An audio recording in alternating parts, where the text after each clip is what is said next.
Livro capítulo de número 7. Ester denuncia Ramã. Agora é o segundo dia de festa e é justamente a conclusão dos fatos na vida de Ramã. Ele que criou tanto problema, ou tantos problemas, melhor dizendo, no plural, aqui ele vai sofrer grandemente. Versículo 1 diz: Vindo, pois, o rei com Ramã para beber com a rainha Ester, disse também o rei a Ester no segundo dia, no banquete do vinho: Qual é a tua petição, rainha Ester? Ele está intrigado, ele quer saber. E se te dará. E qual é o teu requerimento? Até metade do reino se fará. A hipérbole. Então respondeu a rainha Ester e disse: Se, ó rei, achei graça aos teus olhos, e se bem parecer ao rei, desse-me a minha vida como minha petição, e o meu povo como meu requerimento. O rei não vai entender o que ela está falando. O povo dela, a vida dela, não estou entendendo isso aqui. Porque estamos vendidos, diz a Ester, eu e o meu povo, para nos destruírem, matarem e lançarem a perder. Se ainda por servos e por servas nos vendessem, calar-me-ia, ainda que o opressor não recompensaria a perda do rei. Tipo o seguinte, ainda que não entrasse nenhum valores no cofre, nos cofres reais. É isso que ele quer colocar aqui. Então falou o rei Assuero e disse a rainha Ester, 2 pontos. Quem é esse? Ele está entendendo, mas quem é esse opressor? Quem é esse que você fala que está querendo fazer esse negócio? E onde está esse cujo coração o instigou a fazer assim? E disse Ester: O homem, o opressor e o inimigo é este mau Ramã. Aí já era. Aí o Ramã está ali, então o Ramã vai ficar perturbado. Então o Ramã se perturbou perante o rei e a rainha. Ele tá frito ali. Porque o rei olhou indignado, a rainha entregou o jogo, ele gosta da Ester. Ele falou: mas quem foi o sujeito que fez isso? Ela falou assim: esse daí, ó, esse é o mau Ramã. Ainda chamou ele de mau. E o rei, no seu furor, se levantou do banquete do vinho para o jardim do palácio, porque o rei também ficou perturbado. Então ele levantou do banquete e foi para o jardim para dar uma volta, para pensar que aquilo ali, tudo ali era um choque, né? Uma questão muito chocante em poucos segundos, em poucos minutos.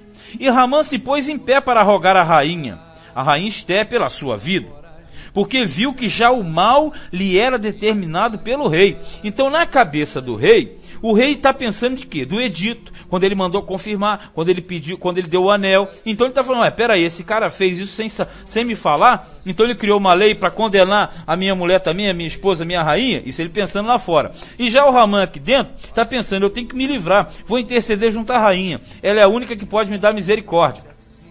E automaticamente ele também lembra da forca do que preparou do Mardoqueu. Então são 2 tipos de pensamento: pensamento do rei, pensamento de Ramã. Aí o que acontece? Quando ele está ali tentando fazer a rainha passar para o lado dele, 8. Tornando, pois, o rei do jardim do palácio, a casa do banquete do vinho, Ramã tinha caído prostrado sobre o leito em que estava Ester. Quer dizer, quando o negócio está ruim, pode preparar que piora muito ainda.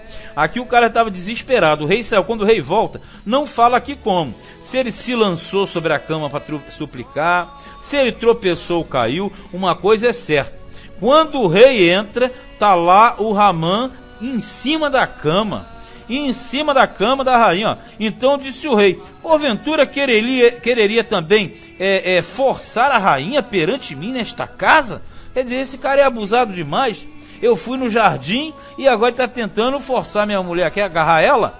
Saindo essa palavra da boca do rei, cobriram a Ramã o rosto. A questão toda aqui é que quando o rei joga isso, geralmente os reis eles tinham aqueles guardas sempre próximos. Então, pelo simples gesto, aqui não fala o que ele fez, mas quando aquilo aconteceu, os guardas vieram e cobriram o rosto de Ramã, né? Botaram um saco, né? Um plástico. Quer dizer, botaram um plástico não, que não existia, um saco, um pano, cobriram a cara dele. Esse plástico, que era o que eu chamei de plástico brincando, esse pano, esse saco que você botava na cabeça, geralmente era símbolo de que o decreto de morte já estava determinado.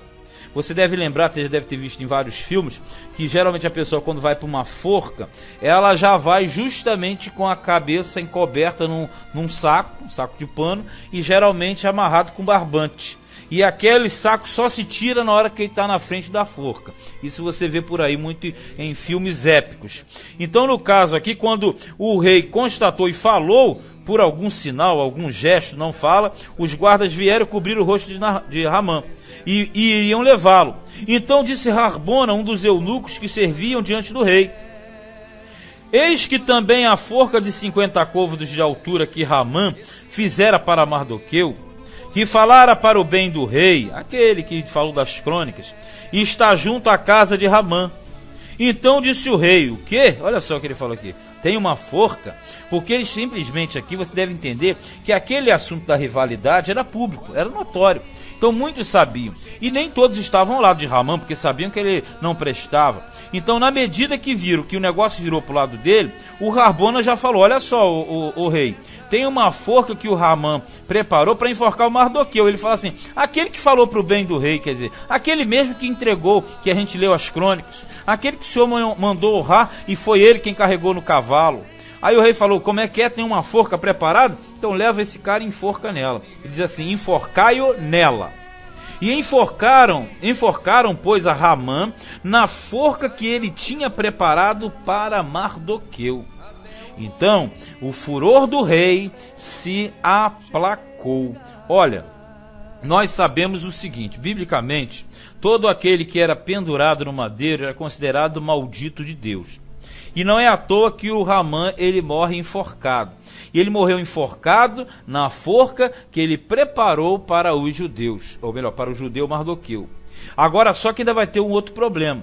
O edito real que determinava a morte de todos os judeus espalhados pelo Império Persa. Aí vai ser uma outra questão a ser solucionada. Mas, por exemplo, questões como do capítulo 5, 6 e 7, não existe nenhuma narrativa, nem na Bíblia, nem fora da Bíblia, de uma sequência de fatos tão bem arrojados, tão bem colocados e orquestrados pelo Todo-Poderoso.